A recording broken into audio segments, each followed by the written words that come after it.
Welcome to the Red Raider Coach Show. I'm your host Shane Bennett, along here with head coach Coach Cofer. We're going to talk about Bryan County. We're going to talk about the week leading up to, or the changes in between Bryan County and then this past week with Jeff Davis, and a little bit about this coming week with Vidalia. Coach, we're going to jump right into it. I know we lost last week because, lost the coaching show. Weren't able to get in here with everything going on. So we're going to go back and break up Bryan County. And I guess what I've overwhelmingly heard in the community, what in the heck happened? So I just get the elephant in the room out and just go ahead and give us a breakdown of Bryan County. We always try to take something good from it at the end. Can you give us a little something that we took from that, if anything? I hope it's a spark. Sometimes a loss can be good to you, and I haven't figured that out yet. It has been good, but for some people it gives them a spark, and everybody gets more focused about what they're supposed to do. I know as coaches, Bryan County had won one game. They were 1-4 the time we played them.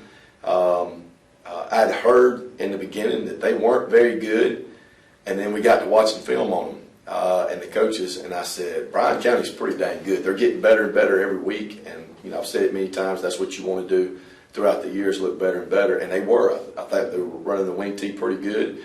I thought that Benedictine probably, before seeing the film, was doing some different things, which they did, trying to get ready for playoff time and throwing the ball a little bit more. But I thought Bryan County was very athletic and very aggressive on defense, and offensively got after your behind, and they did against Benedictine. And when we got there, I won't ever say that we're focused or we're ready to play again, because every time I've said that, we've gotten beat. So I don't know how to read them a whole lot anymore. But I thought we were focused. I think what happened was we didn't have school that Friday. I think our kids got a little overconfident, thinking it was going to be like last year. We were going to put up a lot of points, which that's always our goal to do anyway. And we came out flat, and we couldn't stop them. And when you're hitting some of our key players in the mouth and running over them and getting after them like that, and we didn't do anything about it, you're in for a long night. And the night was a blur to me, simply because we didn't have the ball a whole lot. I think it was 37 plays that we had the ball, compared to like 73 this past week. At least all year. Yeah, and when you don't have the ball, you can't score unless you're scoring on defense or scoring in one play and stuff like that. But first half, I thought we were doing some good things offensively when we had the ball. We had a touchdown call back after he'd already scored. There was a holding call in there, and it moved us back, so we had to throw the ball to the end zone right there to try to get a score, and we never got that touchdown right there. So that would have made it 21, and we had gone up 21-7 at that point. And you never know what could have happened, but woulda, coulda, shoulda. It didn't happen, and our kids got hit. Never again, I say this, never again will we allow our kids to go home on a Thursday night with a game on Friday. We'll spend the night in the schoolhouse, I can guarantee you, and we'll have us just a little camp out in the gym right there between coaches and kids, and get our minds right and get us focused. But I hope later in the year that we can say that propelled us to get more focused and ready to play and help us. But we didn't tackle very well, weren't very aggressive against Bryan County, offensively or defensively. Had no rhythm whatsoever on offense.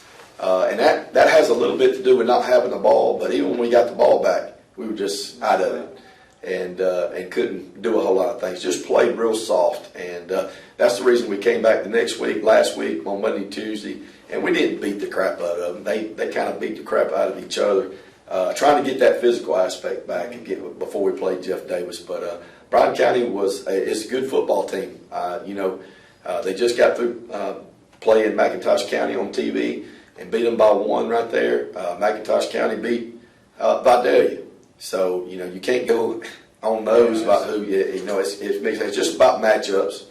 And but Bryan County definitely is getting better. Are they a playoff team right now? I think so. But do I think we were the better team? Yes, I do. I think we got beat. We weren't mentally prepared. That comes back to me. But I thought we were prepared, to tell you the truth, when we went out there. I really did. Well, you said something after the game to the boys. We had 14 points on board, but I didn't even think about it till later that was only one offensive score on there. Yeah. So they shut our offense down. That's the first time that's happened since you've been here. I think Yeah, we've just- had the offense just shut down like that. Yeah, just no rhythm. I mean, you know, Benedictine ain't having shut us down like that. And I mean, it looked like we were getting punked out there, and we didn't do anything about it. We had no fight whatsoever. So we went back to basics this past week before Jeff Davis, and you know, I've kind of gotten older, and I've kind of gotten to where you know, our numbers aren't high, so I get worried about injuries and stuff like that not being healthy come game time.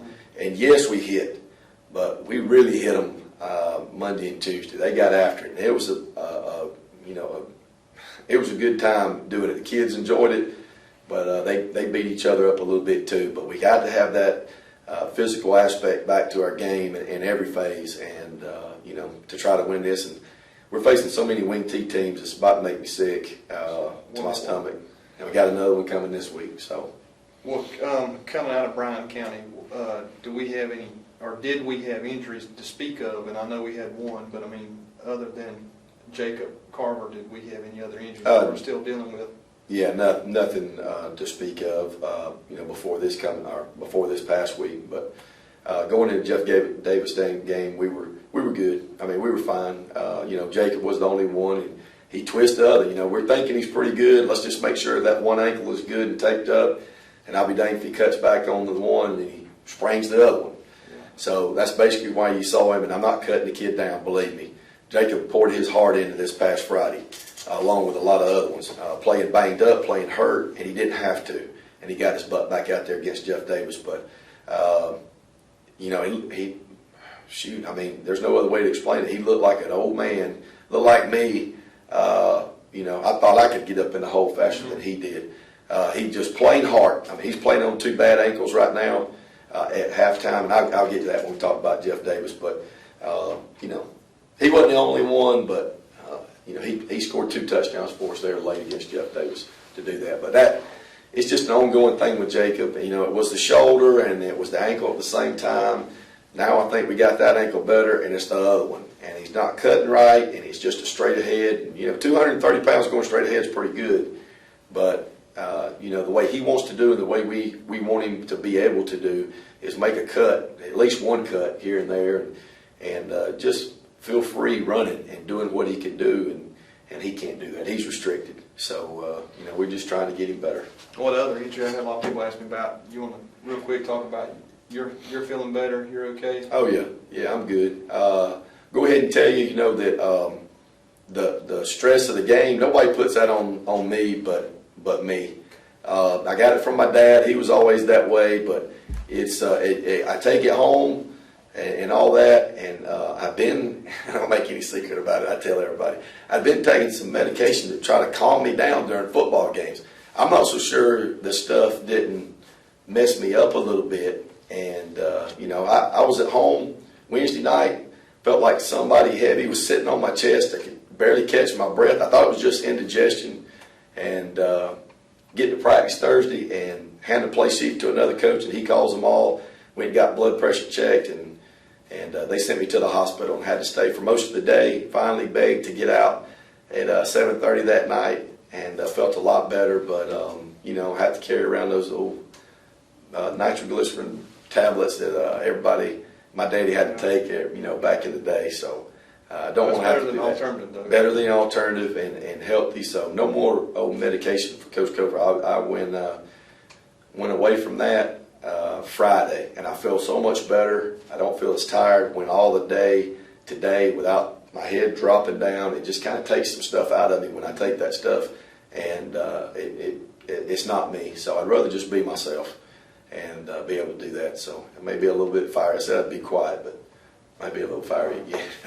That's good. Coach, before we take a break, go to Jeff Davis game, we want to give a shout out to the church this past Friday. Yeah. Alma Church of God, and then we missed the Friday before. Right. We weren't actually in because we weren't in school, so we didn't have a breakfast or a lunch. Yeah, meal. But Southside, Pastor Mark Carver, sponsored the meal. They're getting some reconstruction done at their church. So Tommy Taylor brought some of that good food that he has up to the lunchroom, and T-Boy Carter and his wife brought it up there to us and helped serve and along with Shane and got that done. But great food, and had it in the lunchroom right there, which was new for us because we didn't have to get on the bus and go somewhere. But had that pregame meal here. So Tommy, we appreciate it. Mark Carver, we appreciate it very much. And Southside, we appreciate it. Thank you very much for sponsoring that meal. And before we close out this segment, we want to thank Titan Modular. Again, they're the ones that furnish the building we have out there that we keep all our outside stuff in, the gator, everything else. That was a big benefit, about $26,000. We don't talk about them enough. Access ATC, FNB South, Bennett & Johnson Insurance Company here now, my Clean Air and Electric, Julie's Gifts and Boutiques, and Richmond Baking for all they do. And they're a big contributor to BCTV, BC Raider football, and just these kids in general here at Bacon County High School. So we're going to take a quick break and we'll be right back.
All right, Coach.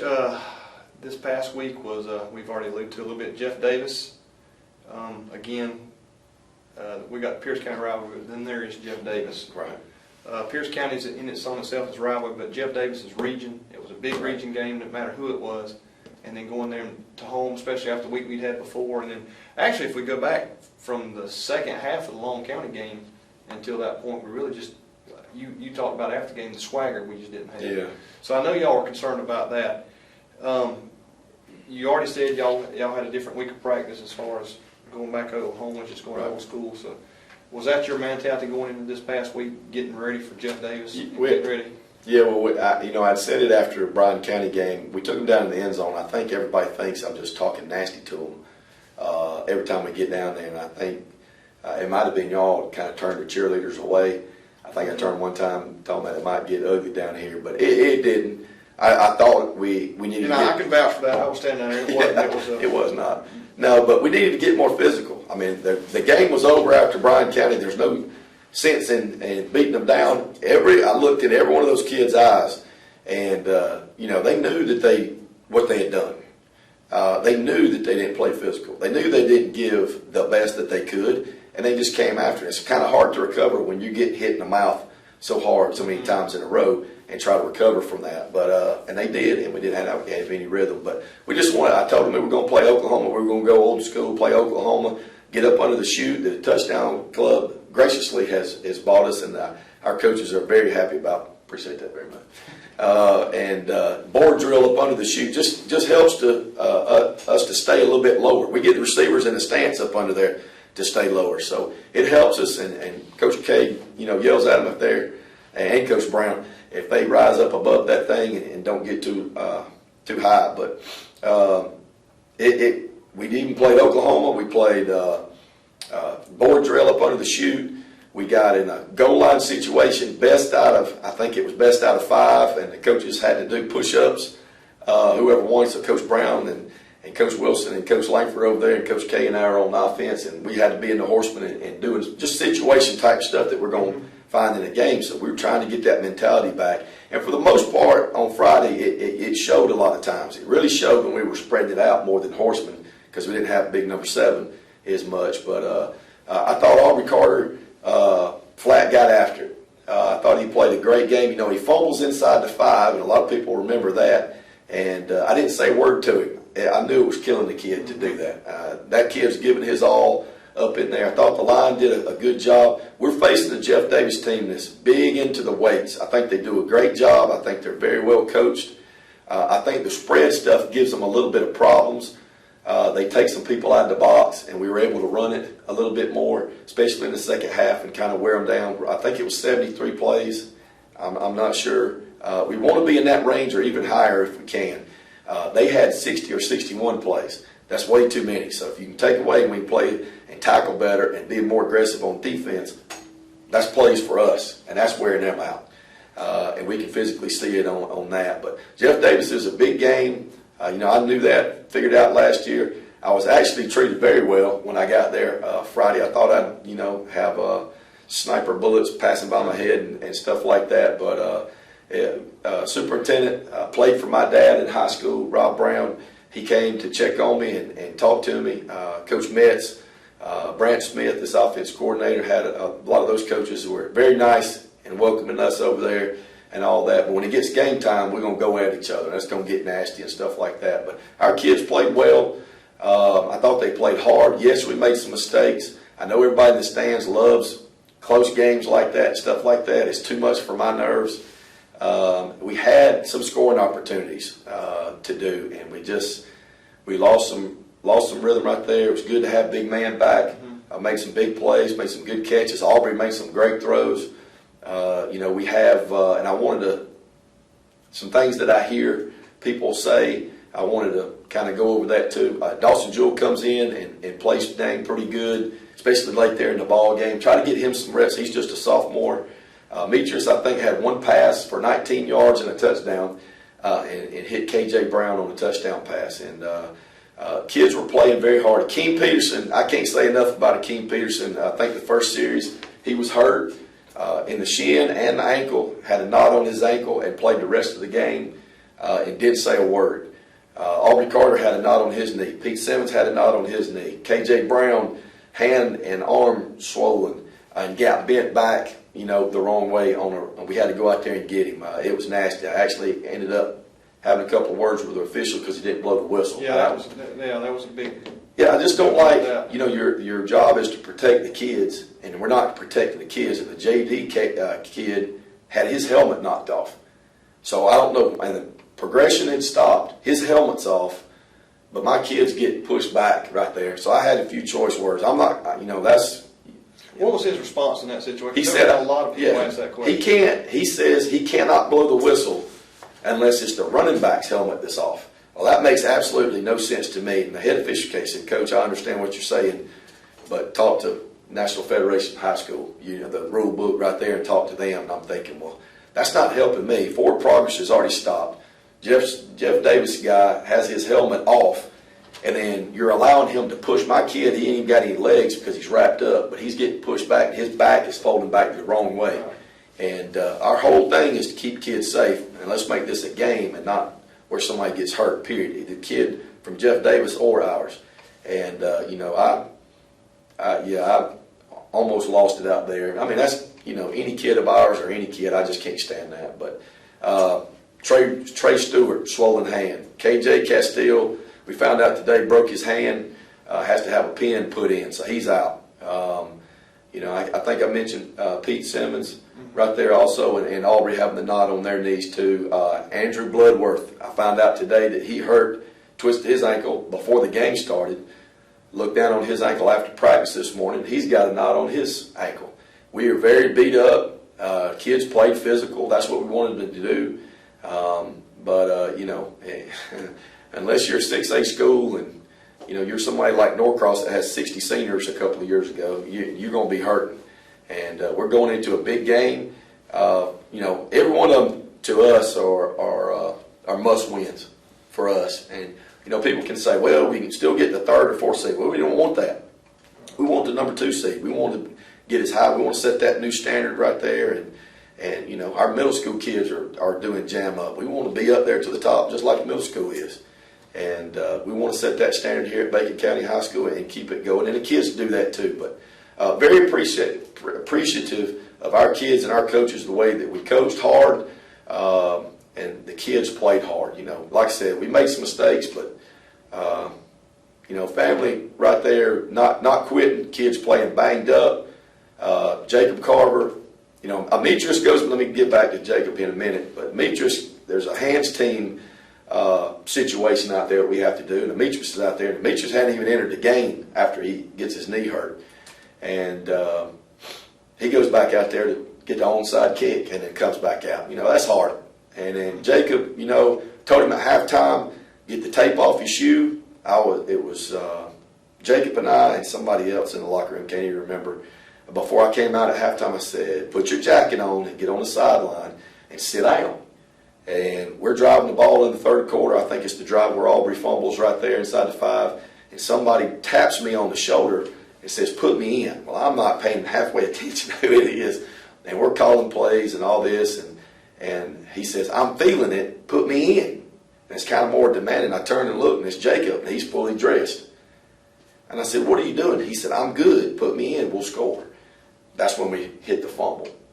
But when we get back in, you know, it's that kid is wanting to win. He wants to win for his team. You know, I heard things like, you know, he's got a future. Well, my number one thing is Jacob Carver's future. And I can assure you I'm the number one person besides him that is looking towards and forward to his future. And we're not going to do anything to do that. But when Jacob wants to play and Jacob's got that, and he's pitching a fit to get in there, and it's hard. That's what those recruiters are going to want to see too. We've got 2 sprained ankles, not broken ankles. And it's kind of weak on him right now. Those suckers are taped up, bound up with ankle braces and those high-top shoes. That young man is being taken care of, believe me. He's not going to be able to cut, but he's going to be that bulldozer that goes right there. And he scores 2 touchdowns for us. We had him out there in a couple of situations where he had to go back and forth, and that wasn't good for him. We tried to get him out. When we get in there, he's begging for the ball. And I don't care if Jeff Davis or anybody else over there knows that he's getting it. You know, it needs to be that type, and he wants that. So, you know, we're keeping him out again this week.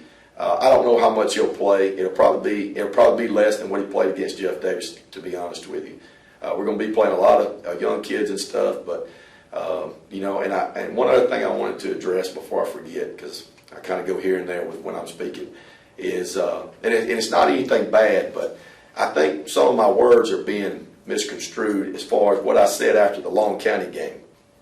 And I want to make it clear when I say our kids are going to play 4 quarters. They're going to play 4 quarters. They played 4 quarters Friday night. I think everybody expects, even when there's 26 seconds on the clock, for me to throw a pass 80-something yards and try to score. That's not going to happen. Now, if we're behind or something like that, or we didn't play well in the 4th quarter, then you know, that's what we're going to try to do. We're going to try to score. But we'll take a knee when we have to. The game was in hand. We just drove down and scored and then stopped them. There's 26 seconds left on the clock, and I'm not interested in hurting Aubrey Carter, who has had 21 carries on the night. We're trying to get to the next week. We're already beat up enough. So, yes, we wanted to take a knee in that situation. The Long County was a different situation where we did not play well in the second half whatsoever. And I told them with 4 minutes to go, you got to score. And it was a running clock. A lot different. And our kids did play 4 quarters. They played 4 quarters and played their hearts out right there. Can't nag about them. So that's why we took the knee, right there at the end of the game right there. But I think it was right on the 20 or 25. Yeah, we're not going to heave a Hail Mary down the field and try to score with 26 seconds left and do that, or run Wesley Cochran in there again and chance of him getting hurt either. That was a different situation. But you dang right. We're going to play 4 quarters and we're going to try to score in every other situation. Well, back to positive about Jeff Davis. Wesley Cothran did a good job running the ball. But, great job. Big man had some of the catches. I've not seen high school football in a while. Yeah. Friday night. That's some great catches. Yeah, Demetrius Williams had one. Yeah. It's confidence, and when it's amazing, when you just get reps at something. These kids believe in anything that they can do. And when Tron came back in the Long County game, Tron Folsom came back to watch us. He told me after the game, he said, Coach, who I couldn't get over was Aubrey. How well Aubrey's taking control of the offense and running around and making plays. And it's just confidence. It's just getting used to doing things. And there's no telling what any kid can do once you get confidence, or any person can do for that matter. It's life. I mean, we talk about that all the time. But big man making catches, that's just getting reps. He's practiced hard for the past 2 weeks and making those catches, and it's a confidence thing. He thinks he can catch anything.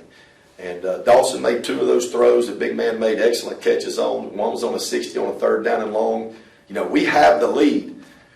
It's 23-20, and everybody in the stadium, I think, except me, is saying, let's just drive, let's just get a 1st down or 2, and then let's punt it away, and let's hang on for the win. Well, that's not my outlook. My outlook is when you start doing that, you're taking away from your team what you've done the whole game. You're not doing the same thing. You're not trying to. And once you start doing that, they know that too. So we're going to throw it. We're going to try to score. I can't remember how much time. I'm not so sure there was 5 or 6 minutes left on the clock. And we drive down and score with about 2 minutes to go. And 3rd down after 3rd down, Dawson made some good throws. We got 30 yards of unsportsmanlike penalties on Jeff Davis because they thought Dawson was across the line. I thought Dawson was across the line. Dawson thought he was across the line. But when you look at the film, he's a yard beyond, not beyond, but past the line of scrimmage on our side. Okay. So the pass was good. It was legitimate when we did that. But we got the penalties right there that helped us get down there too. But yeah, we're trying to score, at all costs right there and get that lead. I don't want to milk the clock. I hate that when people do that. You're just taking it easy on people and you're not playing your game that you've played the whole time. And why are you throwing the ball here? It stops the clock. Well, we got to score because I'm not going to leave it to somebody else to score and do that, And so we're going to take chances. Why was Dawson Jewell in the game at the end? I've had that question asked to me too. Number one, it doesn't matter if you're a freshman or a senior. Aubrey Carter had led us that whole game and done a great job. But he's not the horseman quarterback. And when you take Aubrey Carter and you put him in there, now he ran 21 times because I wasn't expecting him to run 21 times Friday night. But I don't want him getting beat up in the horseman package. That's not what he does. That's not his specialty right there. So Demetrius and Dawson do that package. I have full faith in a sophomore quarterback to do that. He's got plenty of confidence. He made great throws, especially when he gets on fire and he starts getting more throws and more opportunities, and he can run the football. He's a runner. He's got speed to get to the outside. Not that Aubrey can't, but that's the way we practice. So it's just like putting in another running back in there or another receiver in there. That's what we've always done. We're not going to change. We did it against Pearson. Nobody said anything. So we did it against Jeff Davis too, and that sucker leads us down and scores. So it's not any different. That's the people we play. We're going to play as many people as we can and try to get this program on the rise. But I thought Dawson did a great Well, job. yeah, it was a 4th and 6 or 7 right there, and then he get a pass with a big man across the middle there. He did, yeah. And you know what? I would love to take the credit, but I'm going to give him credit for this play call. Demetrius Williams, Coach Conner comes up to me during the timeout and says something. And I said, okay, he said something about the backside snake. We didn't run that route, but it was something like it. So Coach Demetrius Williams, we'll give you credit for that play call. We just it's the play that we run, but we don't run it out of the horseman. And we kind of just made it up in a timeout how to do that. And big man one-on-one with that guy. And he caught it. And then we just went horseman from there. And Jacob stuck it in there. But, it was a total effort by every kid that we got out there, and I thought they played extra hard. That's what it's about. That's what you want to get out of you kids. And you had a lot of fan support. We had probably, Brent and I talked about probably 90% full on our side over there. Yeah, it was good to see. Student section was there also. Yeah, a lot of good things going on. Right. Well, Coach, it was a good victory, but we can't sit on our laurels. We got Vidalia this Friday night. Real quick, what do you think is the key to us winning? I know we're banged up. You're going to have young guys in there, but defensively, they got to stop them. I mean, plain and simple. I mean, it's not a secret. I think I watch Auburn play every Saturday or Thursday, last Thursday in this case, and I'm watching all these college football teams, and I'm thinking, do they not see that? Yes, coaches see the same things that you see from up in the stands. We do. All right. And we're trying to fix them, but there's certain things that you can't just magically make happen. We've got some kids that are 140 pounds in certain spots, and we have to plug them in. Now, you take a 230-pound cat, Jacob Carver, out. You take a 205-pound cat out, Demetrius Williams. You take KJ Castile out. You take Wesley Cochran out, who's got strep throat this week, and I don't know if he'll be back. So you take those guys out, and you have to replace them, okay? So it's guys that are less experienced, don't have enough body weight to get in there and do something. They're young. I mean, you just have to take that into account. And, I'm sitting there watching Belly B run on us about 4 or 5 times in a row, and we ain't stopping it. And, yes, I see the same thing you do, so do our coaches. And we're busting our tails to try to fix it. But we have to get those guys in the spot and kind of teaching on the run, too, as we go. And when you have an injury, that just kind of messes things up, too. But wing T, that's what they're going to do. And then they're going to run a 4-4 on defense. Sometimes they'll run a 3-3 or a 3-4 on defense. They play big-time zone in the back. We think we can run some screens and passes on them. We got to be able to run the football more. But I don't know how many running backs we're going to have. Every running back that we have is in some pain right now. KJ Brown, Wesley Cochran, Jacob Carver. I mean, those are our top 3 right there. And I don't know if 2 of them are playing. So, you have to go with what you're given right there. And we can throw. We have plenty of confidence in our passing game, our receivers, screens, throwing the ball downfield. I watched the film from last year. We did some good things. We just didn't know what we were doing as much. And we're way ahead of where we were last year. I keep saying that. Kids know the offense. We'll be ready, but it may be a little different game than what you saw Friday. I don't know that we've looked exactly the same game after game the whole year. It just depends on how we match up with people to what we have to do. And we got some injuries and we are banged up. Not an excuse. We're still coming after Vidalia, and we want to win.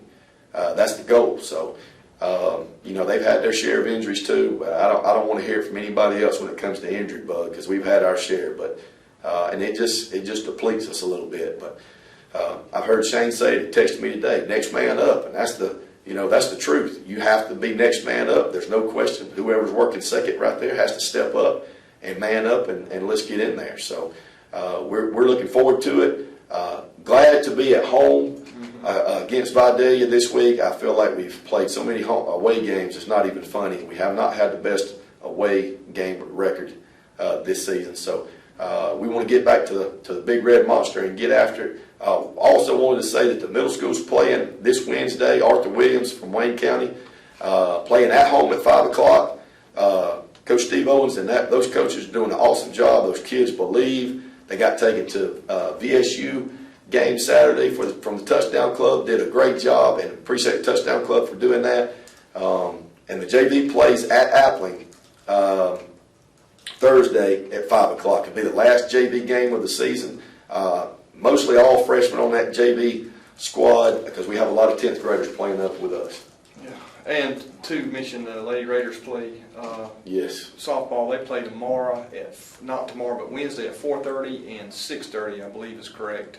They'll be second round, or in the Sweet 16 right now. They'll be going to Gordon Lee on the other side of the earth to play Right. Wednesday. But Coach, we're talking back to the injuries and stuff. Nobody expects anything more than the best out of the boys, and I just think they get that swagger back. Yeah. And we've talked about this before, as far as teams compared to other years. Maybe we don't have as many athletes this year, as much size, but we have had a lot more heart this year than we've had in a long time. So I think these boys Bought in. have bought in and Right. are willing to do what it takes to win the football game. So, again, we want to thank Titan Monitor, ATC, FMB South, Bennett & Johnson, Clean Air and Electric, Julie's Gibson Boutique, and Richmond Bacon. And again, Southside Church of God for this previous week. This coming week is First African Baptist hitting up for service this week. So, Right. be back with us next Monday. We'll be breaking down the Vidalia game and talking about homecoming, which is in 2 weeks. We'll see you next week.